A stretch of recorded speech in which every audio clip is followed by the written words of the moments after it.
Oui, c'est bon, je suis là, je Très t'écoute. bien, parfait.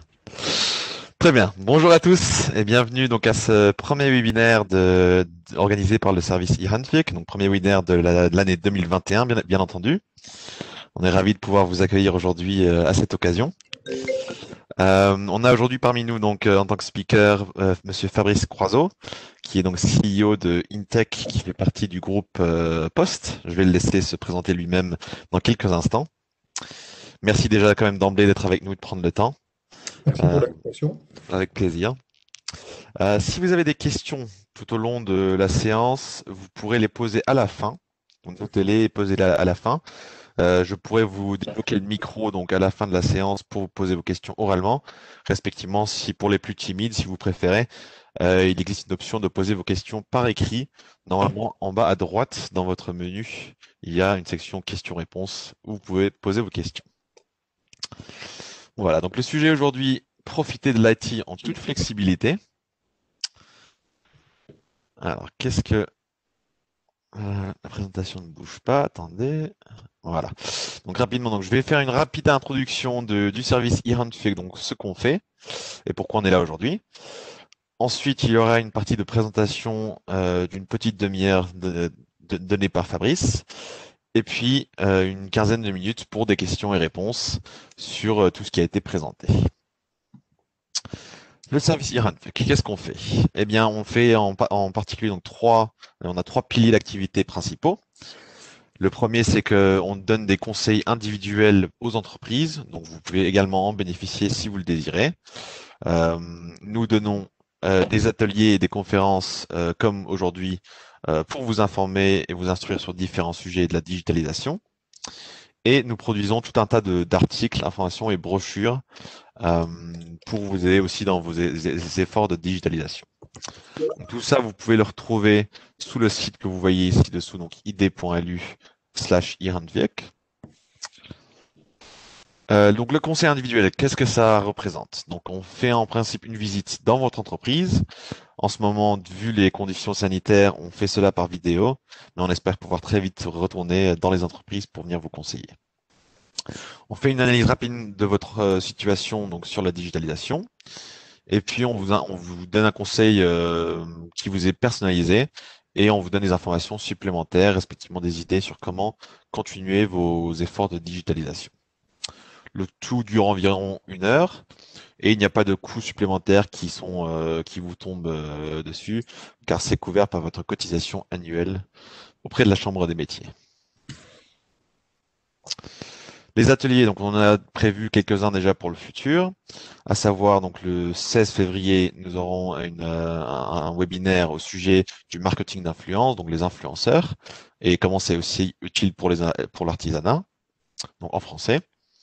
Le 10 mars, nous aurons un autre événement sur la saisie digitale des temps de travail en allemand. Et puis le 8 avril 2021, donc on aura encore un webinaire qui sera sur comment créer du bon contenu sur les réseaux sociaux et en ligne en général. Notre agenda se trouve aussi, donc l'agenda intégral et mise à jour se trouve sur notre site. Donc vous pouvez à tout moment aller consulter ces événements, respectivement vous inscrire par là.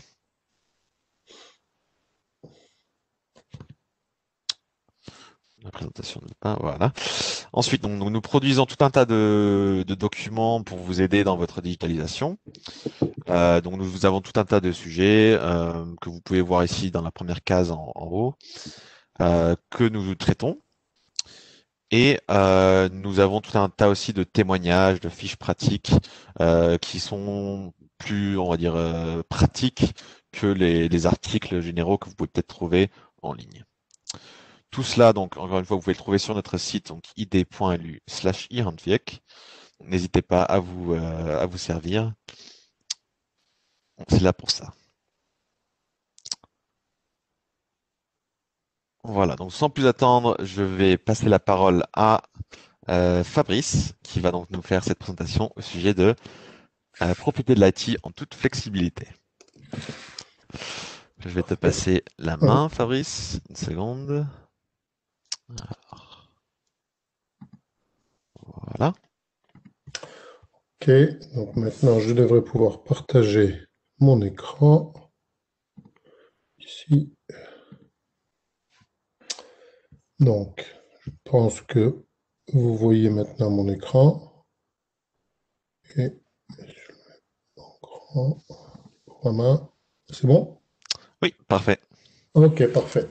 Donc, effectivement, bonjour à toutes et à tous. Merci. Alors, je vais pas regarder s'il y a des toutes ou des tous, je sais pas, mais en fait, voilà. Euh, je vous remercie de vous être inscrit à cet événement et de m'écouter pendant cette petite demi-heure, effectivement, et j'espère qu'il y aura aussi des échanges et qu'on pourra faire une petite séance de questions-réponses à la fin. Donc l'idée aujourd'hui, c'est effectivement de parler de l'IT, mais un peu sous un angle un peu différent peut-être que celui que vous avez l'habitude de croiser ou d'entendre, parce que effectivement, c'est l'utilisation de l'IT non pas mais plutôt au travers du service, on va dire, et non pas au travers de l'achat de matériel ou de l'achat de logiciels, mais plutôt uniquement en forme de service, sous forme de service. Donc, on va voir qu'est-ce que ça permet de faire, hein, quels sont les avantages, les inconvénients, et puis aussi un certain nombre de conseils pour aller dans cette direction en sachant que c'est pas forcément adapté à tous les métiers à 100%. Mais là, ce qui est intéressant, c'est que quand je fais le lien avec la présentation précédente, la Chambre des métiers peut aussi vous accompagner lors d'un diagnostic, à l'issue du diagnostic, pour vous conseiller sur, parmi le panel des solutions qui s'offrent à vous, que ce soit du service, du logiciel, du matériel, quelle est celle qui est la plus adaptée à vos besoins et à vos possibilités à un moment donné. Donc là, ça fait partie du panel des solutions qui sont à votre disposition. Donc moi, je m'appelle Croiseau, je suis directeur général de Intech. Intech, c'est une filiale du groupe Post Luxembourg. Donc Post Luxembourg, l'avantage, c'est qu'au Luxembourg, tout le monde connaît. Je ne vais pas parler des services de base de poste, mais c'est parfois moins connu, y compris chez les petits commerçants, chez les commerçants, même les gros, ou chez certains artisans, au-delà des services de courrier, de télécom et de banque, Poste a également un certain nombre de filiales qui sont actives uniquement dans l'IT. Les data centers, par exemple, les data centers, ce sont les gros bâtiments dans lesquels toutes les entreprises ou la majorité des entreprises du Luxembourg mettent leur système informatique, et aussi quelques entreprises qui font du service, dont Intech, qui est donc la société que je dirige. On est 150 collaborateurs chez Intech. Et notre métier, c'est de développer du logiciel spécifique pour nos clients. C'est-à-dire qu'on ne va pas vendre de licences, on ne va pas créer des logiciels pour lesquels on va vendre des licences, mais on va se rapprocher d'entreprises potentiellement de toute taille. On travaille avec des très petites entreprises, souvent qui sont des startups d'ailleurs, qui veulent elles-mêmes développer un service, ou des très grosses entreprises, la plus grosse étant le gouvernement luxembourgeois, pour qui on fait, c'est nous par exemple, et ça je pense qu'une bonne partie d'entre vous connaissent le site, c'est nous qui développons la partie interactive du guichet.lu, la partie qui permet de déposer des démarches, de signer des documents, etc., etc. Aussi bien du côté du registre du commerce que le guichet pour les entreprises ou pour les personnes physiques. C'est nous qui développons ça aussi. Donc voilà, on fait partie du groupe Post Luxembourg, ce qui nous permet de complémenter pardon, notre panoplie de services par d'autres services qui sont fournis par des collègues d'autres filiales, et d'avoir une possibilité d'avoir une offre de bout en bout, de l'identification du besoin jusqu'à la livraison de la solution finale hébergée dans un data center qui fonctionne 24 heures sur 24, 7 jours sur 7 quand c'est nécessaire. Donc, qu'est-ce que l'IT as a service? L'IT as a service, comme son nom l'indique, c'est le fait d'utiliser de l'IT non pas comme un produit, mais comme un service. Souvent, on fait la différence entre un produit et un service. Et là, en fait, on est sur un service. L'avantage principal, c'est de transformer ce que les comptables appellent du CAPEX en OPEX, c'est-à-dire des coûts d'investissement en coûts opérationnels, et de avoir un coût, en fait, de l'informatique qui est le plus proche possible de la réalité du service que l'on utilise. Je vais m'expliquer. Quand on utilise enfin, il y a encore quelques années, la seule façon d'informatiser, d'être informatisé et d'utiliser de l'informatique, c'était d'acheter un ordinateur, d'acheter un logiciel qu'on mettait sur cet ordinateur-là et d'utiliser ce logiciel. L'inconvénient de ça, c'est que déjà, il faut acheter un ordinateur. Acheter un ordinateur, ça coûte cher, et une fois qu'on a l'ordinateur, on ne peut encore pas s'en servir. Il faut ensuite acheter le logiciel, ça coûte cher également, et seulement après apprendre à s'en servir et s'en servir. Et tous les moments où on n'utilise pas le logiciel, ou si on veut changer de logiciel, on a quand même acheté la licence au départ, et souvent, eh bien, en fait, on ne peut pas se faire rembourser la partie de la licence qu'on avait achetée, mais qu'on n'a pas utilisée.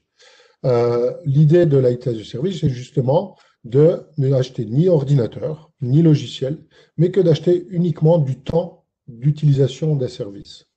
Donc, ça peut revêtir plusieurs formes, soit le temps d'utilisation d'un service, d'une société ou d'un consultant qui va venir chez vous pour vous conseiller sur quoi acheter, comment utiliser les outils qui sont à votre disposition, qu'est-ce que vous pouvez avantageusement informatiser, qu'est-ce que vous ne pouvez pas avantageusement informatiser, et ensuite d'utiliser, toujours sous la forme du service, les logiciels qui vous permettent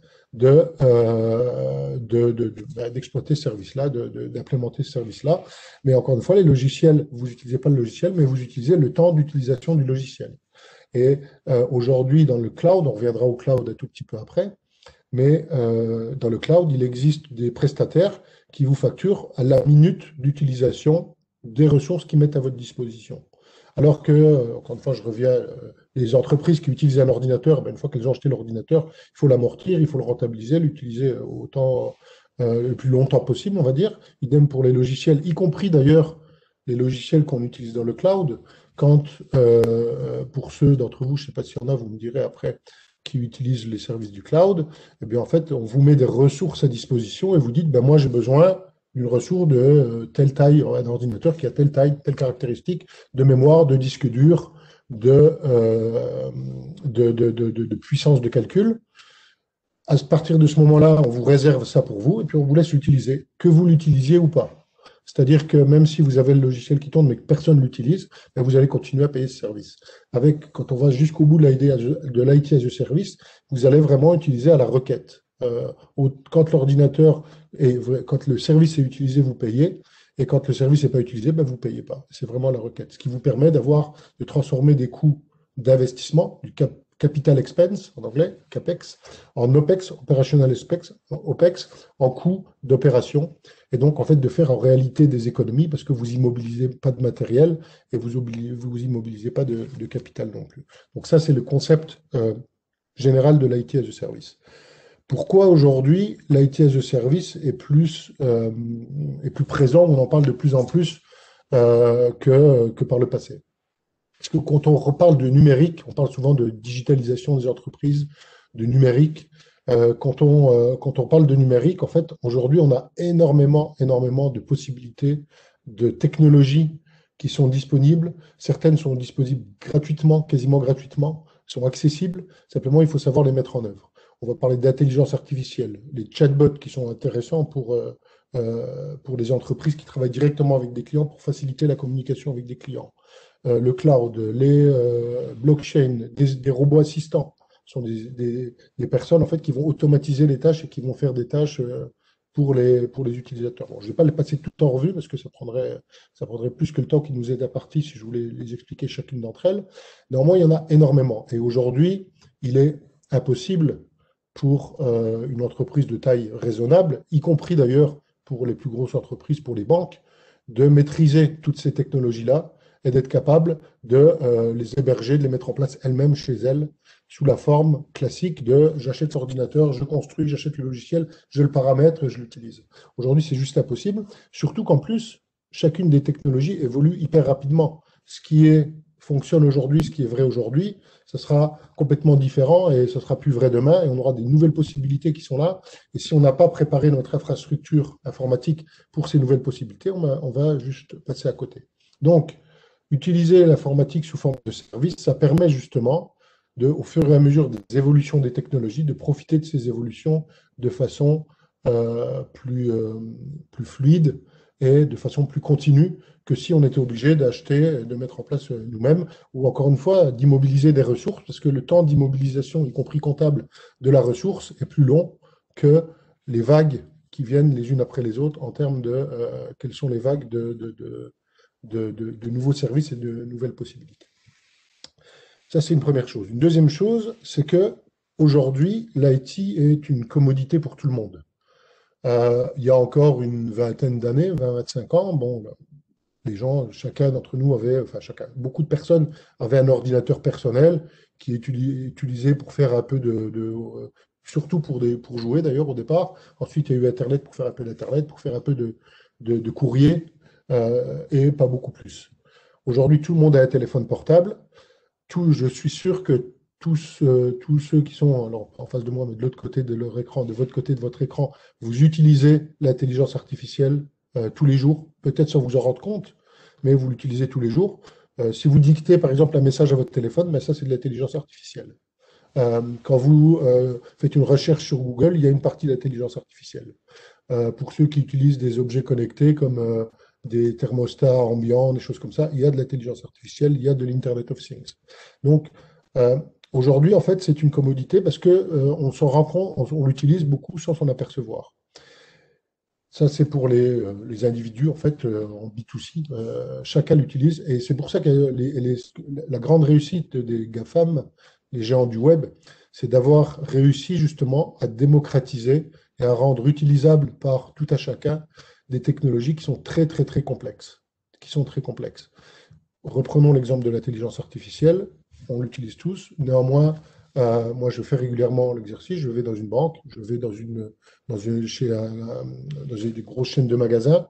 Et je dis, ben, l'intelligence artificielle, est-ce que c'est intéressant? Alors oui, il y a un potentiel énorme, etc. Comment vous l'utilisez pour vous directement? Comment vous l'exploitez? Eh ben, en fait, il n'y a pas. Les gens, et souvent les très grosses entreprises non plus, n'utilisent pas toutes ces technologies pour elles-mêmes. Alors que, en tant que personne physique, en tant qu'individu, je les utilise pour moi-même. Et là, il y a un enjeu vraiment important pour faire en sorte que les entreprises de taille moyenne, petite, moyenne et certaines grandes restent compétitives par rapport aux géants du numérique qui ont fait de leur business justement la démocratisation de ces technologies-là. Il faut à tout prix que tout le monde, quasiment, soit capable d'avoir un niveau de service qui est proche, on va dire, de ce que font les gens du web, comme Amazon, comme etc., etc.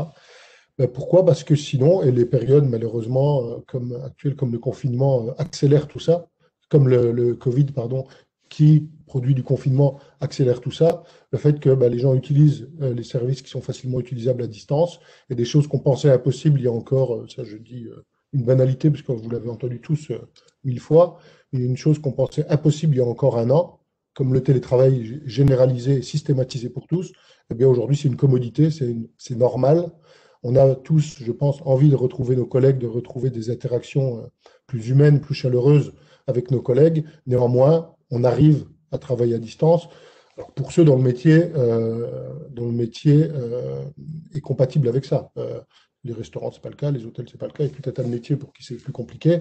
Néanmoins, pour les métiers qui sont à distance, c'est tout à fait possible, alors qu'on pensait que c'était quasiment impossible il y a encore pas si longtemps. Donc il y a un vrai enjeu pour les entreprises de taille moyenne, et notamment pour vous, de se poser la question, de réfléchir de comment utiliser l'informatique pour faire en sorte que mes clients aient un niveau de service euh, comparable à ce qu'ils peuvent avoir quand ils commandent sur Amazon, par exemple, quand ils utilisent mes services. Alors, qu'est-ce que ça veut dire concrètement? Première chose, ça veut dire qu'il faut être référencé sur le web correctement. Et donc, que quelqu'un qui va rechercher, je ne sais pas, un maçon, par exemple, ou quelqu'un qui va faire de la peinture à l'intérieur, ou un décorateur, eh bien, s'il tape sur Google décorateur d'intérieur Luxembourg ou Esturalzet, il faudrait qu'il tombe sur vous si c'est votre métier. Et ça, c'est pas si simple. Ça se fait pas naturellement parce que vous êtes le plus proche de la personne. Mais en fait, il y a tout un travail de référencement. Peut-être que vous avez probablement d'ailleurs déjà eu des webinars sur ce sujet-là. Je ne sais pas si vous étiez inscrit ou pas, mais en tout cas, c'est tout un travail, c'est du référencement. Il y a une société de poste qui fait ça, d'ailleurs, qui s'appelle Editus, que vous connaissez probablement parce que c'était l'annuaire historique au Luxembourg. Mais aujourd'hui, ils font du référencement, ils font en sorte que les commerçants soient le mieux référencés possible sur Internet. Il faut aussi être capable de faire de la pub et de faire en sorte que les gens qui vous cherchent, même si à un moment donné, ils tapent pas votre nom ou vos services sur Google, eh bien en fait, quand ils utilisent les services numériques, eh bien, ils voient que vous existez, que vous êtes accessible par Internet ou ne serait-ce que votre numéro de téléphone. Et ça, c'est de la pub. Et aujourd'hui, les canaux, et encore plus en période de Covid et confinement, quels sont les canaux sur lesquels les pubs fonctionnent, et sur lesquels on peut être vraiment très précis une population, une cible donnée, ben, ça va être encore une fois Facebook, ça va être les canaux numériques, les réseaux sociaux, Facebook, Google aussi. Et là encore, vous avez des prestataires qui vont vous interroger sur quels sont vos publics cibles, quels sont les services que vous offrez, quels, euh, comment en fait vous déterminez quels sont vos clients cibles. Et en fonction de ça, ils vont vous mettre en place les canaux qui vont vous permettre d'être présent au bon moment, quand les gens vont faire une recherche. Alors qu'est-ce que ça veut dire au bon moment? Je reprends mon exemple du décorateur d'intérieur. Par exemple, quand quelqu'un achète une maison, probablement la probabilité qu'il ait envie ensuite de la décorer, elle est plus importante que s'il n'achète pas de maison. Et en fonction de la maison, du bien qu'il achète, eh bien, et du prix, eh bien, encore une fois, il y a une probabilité plus importante qu'il fasse appel à un professionnel pour faire ça par rapport à le faire lui-même.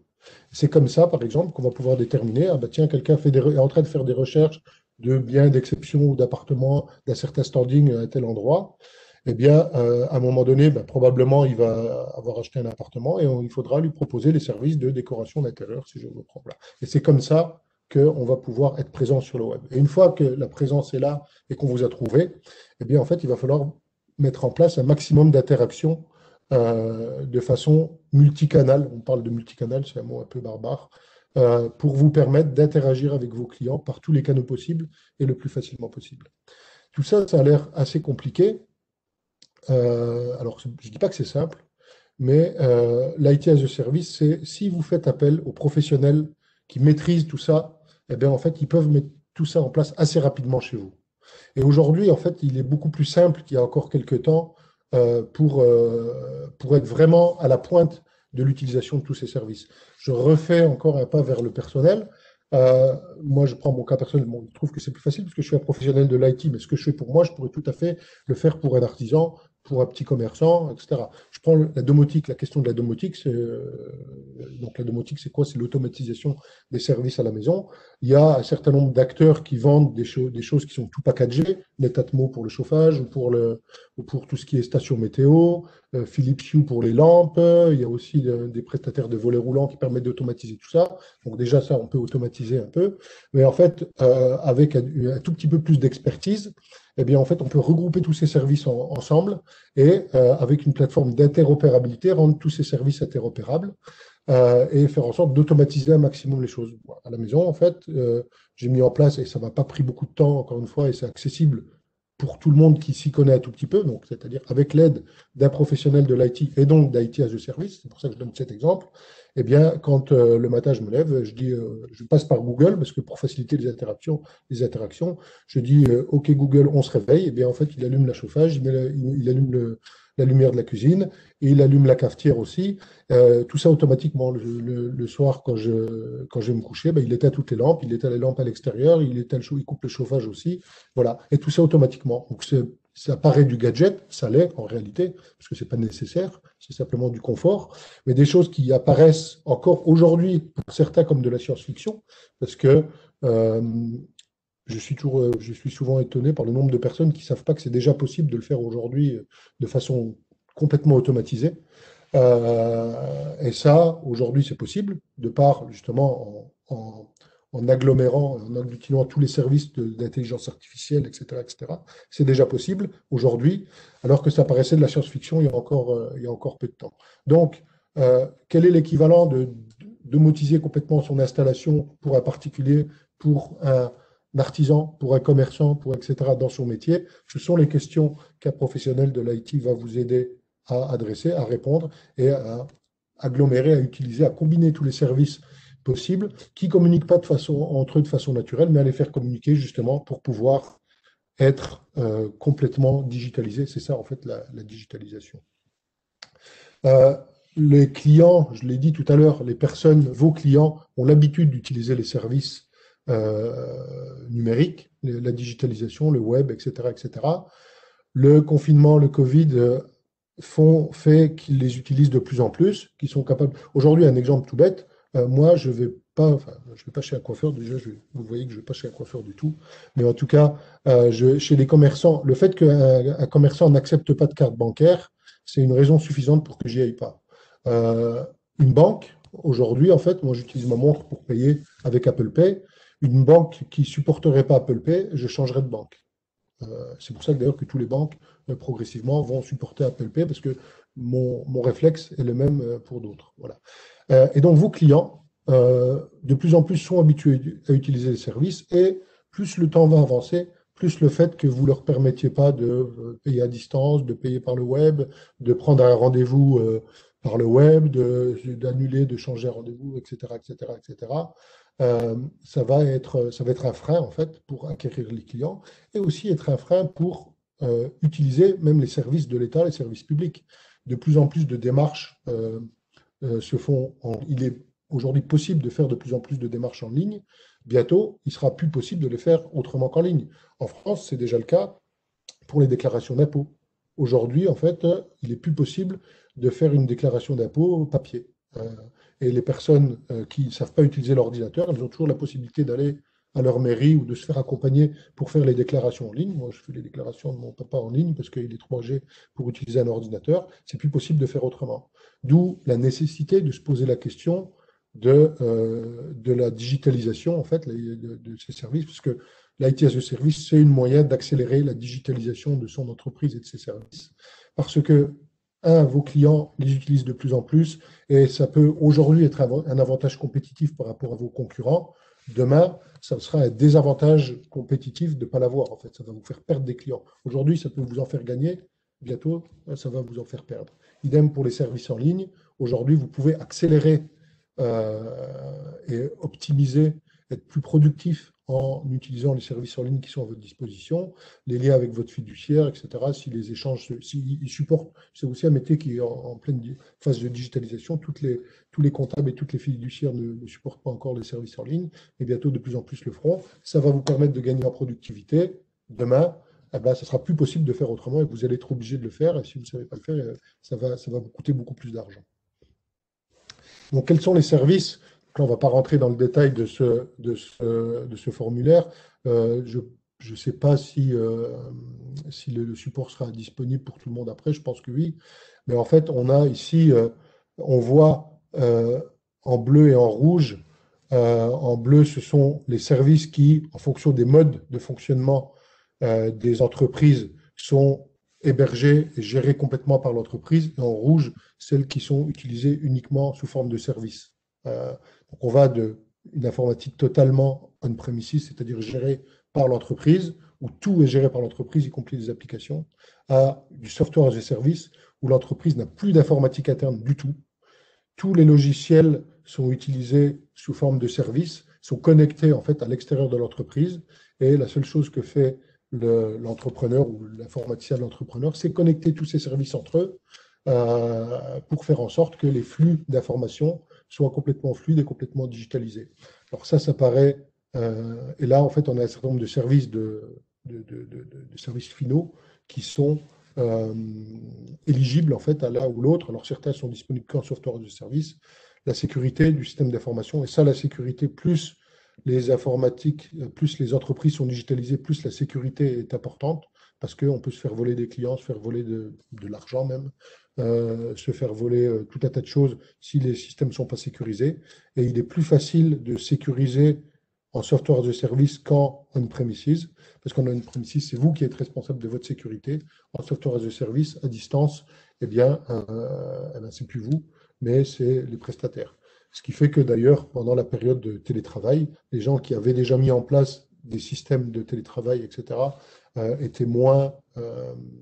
tout le monde a réussi à le faire rapidement. Maintenant, les entreprises qui ont été le plus sujettes à être piratées, ou que ce soit du piratage technique ou du piratage social, c'est j'appelle le comptable qui travaille chez lui en lui disant il faut vite faire un virement sur tel compte, de tel compte, etc. Parce que monsieur Intel l'a demandé. Ça paraît bête, mais certains, sur 100 appels comme ça, il y en a plus qu'un en fait où le virement est réellement fait. Et donc, quand les gens n'ont pas l'habitude de travailler à distance de leurs collègues, eh ben, c'est plus facile à faire passer que quand ils ont l'habitude. Les réseaux sociaux, la relation client, relation fournisseur, j'en ai parlé. La relation aussi avec les employés, les bulletins de paye dématérialisés, etc. Ça, c'est aussi quelque chose qui prend de plus en plus d'importance. La comptabilité, voilà, etc., etc. Ce sont là, en réalité, la totalité des services utilisés ou fournis par une entreprise peuvent être complètement digitalisés. Quand je dis des services d'information, construire un mur, aujourd'hui, ça ne peut pas être digitalisé, même si on voit déjà des imprimantes à béton, en fait, comme des imprimantes, on a des imprimantes 3D qui font des maisons en béton, ça existe aussi, donc ça, c'est une forme de digitalisation. Ce n'est pas encore complètement, complètement répandu, ce sera peut-être jamais d'ailleurs, mais voilà. Mais ce qui est aussi intéressant de remarquer dans tout ça, c'est que quand on va vers une dématérialisation, une automatisation très forte, finalement, les métiers qui sont le moins impactés, enfin qui peuvent survivre en tout cas, alors, sauf en période de Covid où c'est impossible, ce sont vraiment les métiers de proximité, les hôtels, les restaurants, même s'ils sont fermés pour l'instant, ça ne va pas durer, les métiers de service, tout ce qui est institut de beauté, coiffeur, etc., etc. Tous les métiers de proximité, ceux-là, en fait, ils ne pourront pas être disruptés par Google, Facebook, etc., parce qu'il y aura toujours besoin de proximité. Par contre, les banques, bah, c'est pas sûr à 100% qu'à un moment donné, bah, il y en ait beaucoup moins besoin, que ce soit complètement transparent pour les entreprises ou les personnes. Quels avantages à l'utilisation? Je vois qu'en fait, on avance très très vite. Je vais accélérer, enfin, je vais accélérer un tout petit peu. Quels sont les avantages de l'utilisation de l'IT sous forme de service plutôt que en on-premise, euh, par investissement? Donc, je l'ai dit déjà, le paiement, l'utilisation, un catalogue de services qui est très important et très vite disponible, puisque en fait, dès que vous activez l'abonnement ou l'utilisation du service, vous avez accès aux nouveaux services. La possibilité de changer de fournisseur plus rapidement aussi, parce que vous n'avez rien chez vous, vous n'avez rien immobilisé. Donc, si vous voulez changer le fournisseur, vous pouvez. Alors, il faudra migrer les données d'un fournisseur vers l'autre. Mais aujourd'hui, notamment avec tout ce qui est la réglementation sur les données personnelles, peut-être que vous avez déjà eu aussi des séances d'évangélisation sur ce sujet-là. Les fournisseurs, en fait, sont obligés de prévoir la possibilité de redonner l'ensemble de ces données aux clients, donc à vous. Vous êtes capable, vous avez la possibilité de récupérer toutes les données que votre prestataire de service ou votre fournisseur possède sur vous pour les redonner à votre nouveau fournisseur pour qu'il les utilise. Aujourd'hui, c'est pas avec un clic comme un changement de compte bancaire, par exemple, ou un changement de numéro de téléphone, mais parce qu'il n'y a pas encore de normalisation sur ces données-là, mais dès que ça viendra, il sera beaucoup plus facile de le faire et de changer d'un fournisseur de gestion de la relation client, de comptabilité, etc., etc. L'évolutivité des services aussi, vous utilisez un service en ligne, eh bien, les nouvelles possibilités, les évolutions, les changements de version, les possibilités, l'utilisation des nouvelles capacités de calcul, elle se fait de façon transparente pour vous. Et vous n'avez pas en fait, à faire de migration, à acheter un nouvel ordinateur. C'est votre fournisseur qui achète les nouveaux ordinateurs, qui fait migrer ces systèmes, et vous, en fait, vous envoyez les bénéfices directement sans être obligé de le faire. L'interopérabilité aussi, c'est la possibilité de connecter plus facilement les services entre eux. Et enfin, des offres gratuites. Il est sur beaucoup de solutions, par exemple, une solution de CRM. CRM, c'est gestion de la relation client. Il y a un certain nombre d'offres qui sont gratuites pour des petites entreprises ou pour tester pendant un certain temps, voire avec des outils open source. Open source, c'est quoi? C'est où en fait tout le code est mis à disposition gratuitement à la communauté. Et là, alors, le code est mis à disposition, le logiciel est mis à disposition gratuitement. Par contre, il faut quand même le déployer quelque part dans le cloud. Donc, certains le font, mais ils le font payer. Mais là, si vous avez un informaticien passionné dans votre entreprise ou si vous attachez les services d'un prestataire de service, il va pouvoir utiliser toutes ces offres gratuites-là pour vous fournir le service. Inconvénient, eh bien, le choix des fournisseurs est difficile parce qu'il y en a beaucoup, parce que ça bouge aussi plus rapidement et parce que là encore, vous n'êtes pas forcément un professionnel de tous les sujets, de la digitalisation de tous les sujets que j'ai évoqués. Et donc, c'est là qu'il est intéressant de s'attacher les conseils d'un professionnel de l'IT, domaine par domaine d'ailleurs, parce que tous les professionnels de l'IT ne sont pas professionnels de tous les domaines. Moi, si vous me demandez de choisir le meilleur logiciel comptable, je ne serai pas forcément le mieux placé pour vous choisir le meilleur logiciel comptable possible pour vous faciliter la comptabilité, on va dire, de votre entreprise. Il faut quand même avoir une expertise interne pour rester informé. Ce n'est pas la même nature d'expertise que pour exploiter des ordinateurs, mais il faut avoir des gens qui sont informés, en fait, qui restent informés de ce qui est possible, de ce qui est présent. Les exemples que j'ai donnés tout à l'heure, c'est bien en fait d'avoir quelqu'un qui connaît ça, qui sait que c'est possible, parce que pour pas justement passer à côté d'opportunités. La défaillance aussi d'un fournisseur. Quand vous utilisez un fournisseur en ligne, si du jour au lendemain il s'arrête, eh bien, c'est pas l'ordinateur, il faut qu'il tombe en panne pour que vous arrêtiez d'utiliser le service. Et si l'ordinateur tombe pas en panne, ben, vous allez pouvoir continuer à l'utiliser. Un fournisseur, il peut s'arrêter, il peut changer son politique de pricing, il y a tout un tas de raisons qui peut faire qu'il arrête son service et vous allez être impacté si vous utilisez ce service-là. Il y a aussi une dépendance vis-à-vis de ces fournisseurs-là qui est plus forte que vis-à-vis de Dell ou d'un fournisseur de matériel informatique. Et aussi, les coûts sont plus difficiles à maîtriser et à prévoir. Alors, ils sont souvent aussi plus faibles sur la durée. Néanmoins, ils ne sont pas évidents à maîtriser parce que c'est proche de l'utilisation. Alors, il y a déjà le coût d'utilisation des services eux-mêmes, donc le coût de l'abonnement, qui dépend du niveau d'utilisation, qui n'est pas forcément évident à prévoir. Et ensuite, il y a des coûts indirects, qui sont l'accompagnement, par exemple, qui sont aussi plus difficiles à prévoir. C'est-à-dire que même si les coûts sont plus faibles sur la durée, encore une fois, sur la durée, ils sont aussi plus compliqués à maîtriser de façon fine, avec une granularité fine. Quelques conseils. Donc, commencer par un diagnostic. Donc, ça tombe bien, c'était la première étape de la présentation précédente. S'appuyer aussi sur des fournisseurs locaux. Pourquoi? Ben parce qu'en fait, la proximité, quand vous êtes dans le service, la proximité est importante. Est importante parce que vous allez aussi avoir des services en ligne qui doivent être supportés, qui doivent respecter la réglementation locale, qui doivent avoir tout un tas de caractéristiques qui sont en lien avec le local. Alors, quand je dis ça, je ne parle pas forcément pour l'auberge d'Intech, de mon auberge, parce qu'il y en a tout un tas d'autres qui sont très bons et qui sont d'ailleurs peut-être pour les services dont vous avez besoin plus adaptés que Intech pourrait l'être. Mais néanmoins, s'appuyer sur des fournisseurs locaux, c'est important pour garder la proximité et être capable d'avoir une réponse, en fait, une réactivité qui est forte parce que vous en avez besoin. Définir des objectifs plutôt que des moyens. Alors, quand je dis ça, ça paraît évident. Néanmoins, quand on adresse ça, je vois souvent des informaticiens, y compris des informaticiens professionnels, des responsables informatiques, etc., qui vont prendre un catalogue de services et choisir dans un catalogue de services celui qui a l'air d'être le mieux, sans se poser la question de pourquoi ils l'utilisent et de l'objectif et de l'interopérabilité, etc., avec les autres services. Donc, il faut d'abord commencer par bien poser les objectifs et seulement après aller voir le catalogue de fournisseurs de services pour regarder, non pas prendre forcément ceux qui communiquent le mieux, qui sont les meilleurs en communication et en présence, mais ceux qui répondent le mieux à vos objectifs. Là encore, se faire accompagner, c'est intéressant. Ensuite, une fois que vous avez fait ça, il faut surtout faire le suivi, mettre en place des indicateurs de suivi des objectifs. Regardez est-ce que vous y êtes, où vous en êtes par rapport à vos objectifs. Tout ça est facilité par l'IT parce qu'en fait, ce qui est bien, c'est que tout est tracé.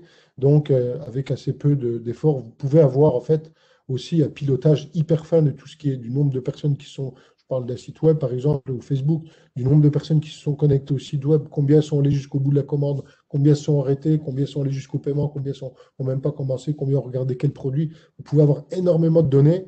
Ensuite, il faut les exploiter, ces données.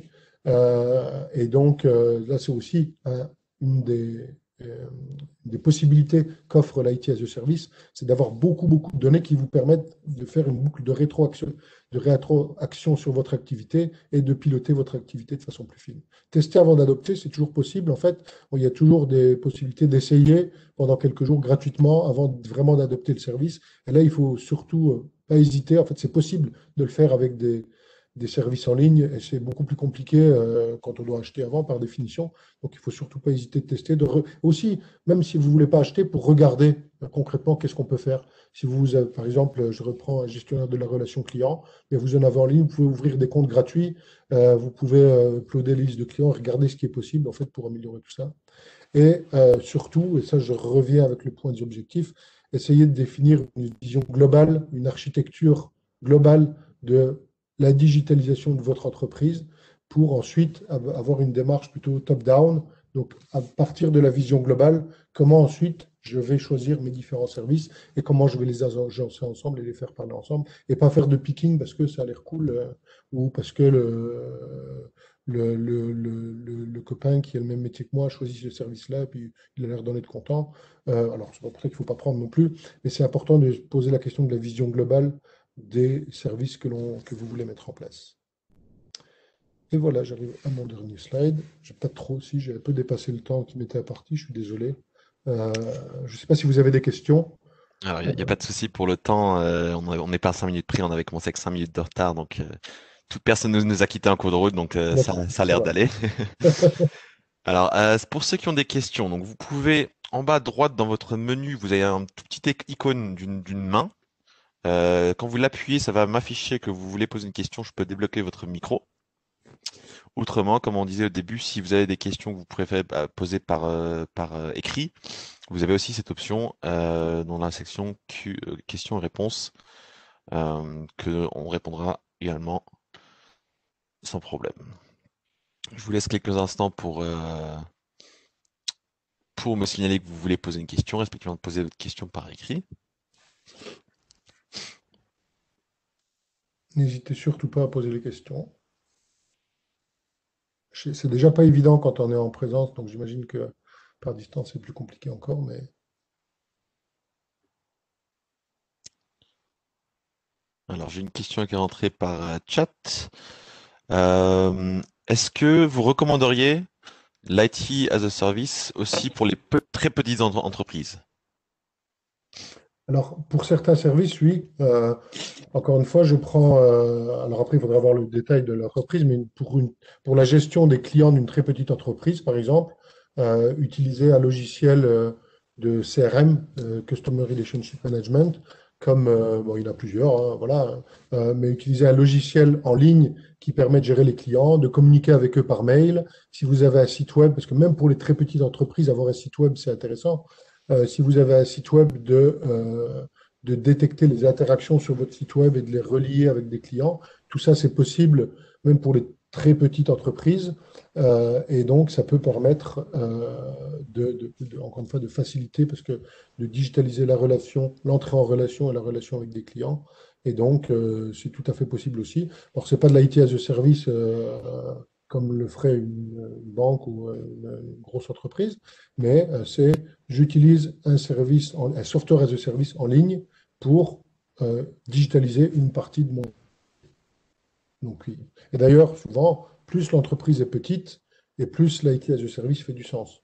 Ce qui est compliqué quand l'entreprise est très petite et repose sur les épaules d'une seule personne notamment, ben, c'est cette personne-là qui doit aussi faire ça parce qu'il n'y en a pas d'autres. Et si cette personne-là doit aussi faire ça, ben, ça prend du temps, ça prend, à moins que ce soit une passion, à ce moment-là, c'est génial, parce qu'on peut le faire le week-end et puis c'est au lieu de faire les autres passions. Et quand c'est pas une passion, ben, voilà, donc, et c'est là qu'il faut peut-être se rapprocher de professionnels. Encore une fois, moi là, je ne vais pas parler. Je pense que pour beaucoup d'entreprises petites ou moyennes, locales, un bon interlocuteur du groupe Poste, pour parler quand même comme pour ma paroisse, ça va être Editus, parce qu'Editus a énormément de services qui permettent justement d'améliorer la présence locale numérique de toute taille d'entreprise, et ils ont un pricing qui est adapté à toutes les tailles d'entreprise. Parfait, merci.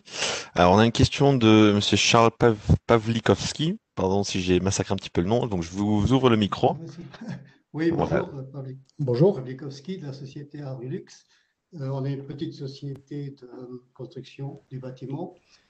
Ma question était en fait pour la Chambre des métiers, c'était de savoir est-ce que vous allez plus loin que les présentations théoriques, disons, pour les petites entreprises. Est-ce que vous avez aussi euh, des sociétés que je ne dis pas que vous conseillerez, mais disons, où on pourrait se regrouper ou profiter d'une expérience de ce qu'ils ont déjà fait.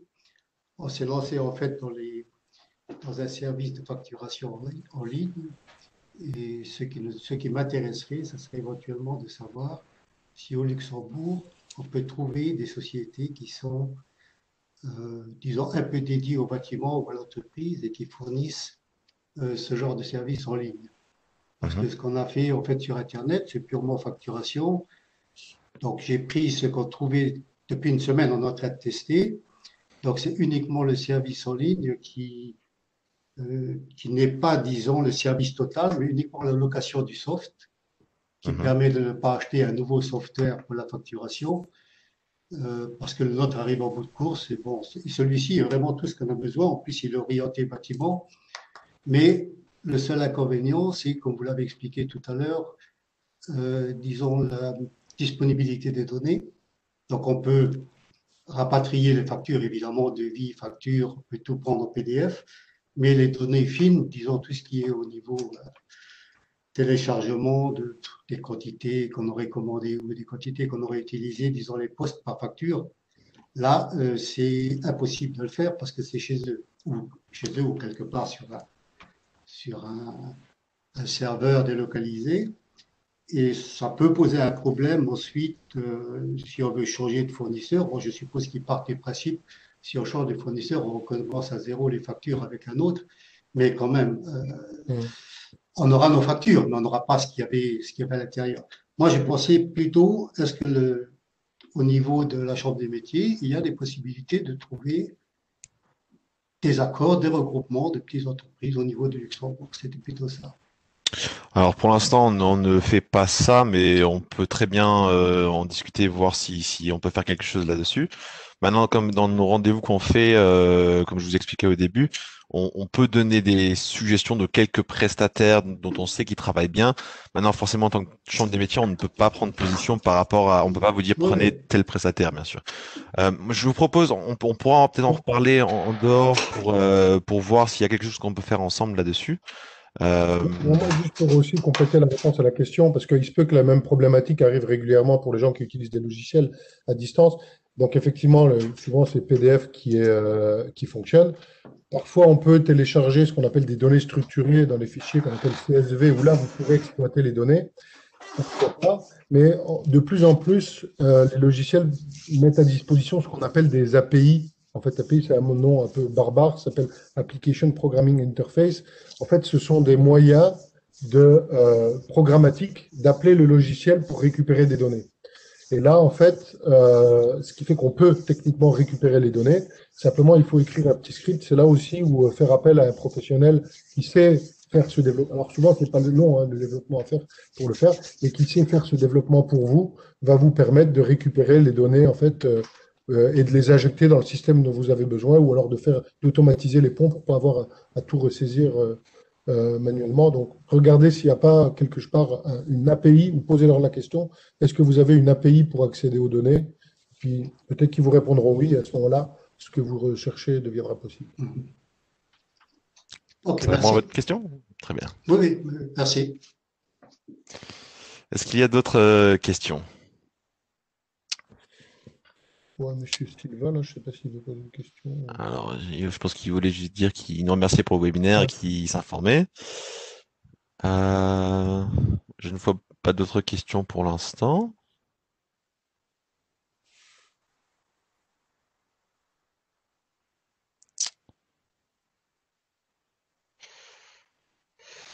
Bon, et ben, je pense qu'on va s'arrêter là. Du coup, donc vous avez donc fait connaissance de Monsieur Croison. Donc si vous avez des questions par après, je pense que vous pouvez toujours le recontacter ou recontacter Intech par rapport à cela. La présentation sera disponible, ils peuvent la télécharger. Alors, si vous voulez bien, on peut la partager avec plaisir. Non, moi, j'ai pas de Euh, souci pour la partager. Parfait, donc on fera ça, on vous enverra ça dans un email de remerciement avec la présentation donc qui sera également incluse. Et puis on mettra aussi à disposition l'enregistrement du webinaire sur notre site pour ceux qui veulent revoir certaines parties. Donc voilà. Parfait. Très bien, donc je remercie tout le monde pour votre présence et pour les quelques questions qu'il y a eu.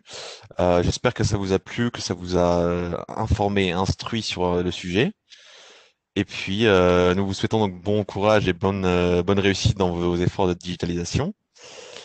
Et je remercie encore une fois très spécialement donc Fabrice pour son intervention, qui était, je pense, très complète et instruisante. Donc, merci Fabrice. Merci à vous pour votre présence et bon après-midi. Bon après-midi à tout le monde et puis à très bientôt. Au revoir. Au revoir.